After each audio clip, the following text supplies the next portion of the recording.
Hi friends, అందరికీ good morning friends. దేవుని వాగ్దానం చదువుకున్నాము.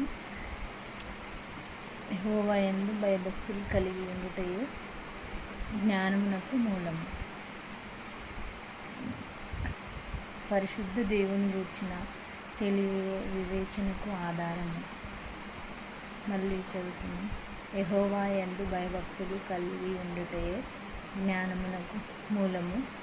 పరిశుద్ధ దేవుని గూర్చిన తెలివియే వివేచనకు ఆధారము. ఈరోజు వాగ్దానం అయితే చదువుకున్నాం ఫ్రెండ్స్. అందరం క్షేమంగా ఉండాలి. ఈ డే అంతా దేవుడు క్షేమంగా భద్రపరచాలి అని కోరుకున్నాము.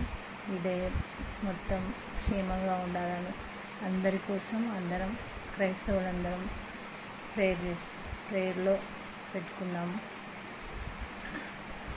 ఎవరికి ఇబ్బంది కలగకుండా ఈ డే మొత్తం దేవుడు కాచి కావాలని మనస్ఫూర్తిగా కోరుకుంటున్నాను. సరే ఫ్రెండ్స్, అందరికీ bye. Happy morning friends. Okay friends.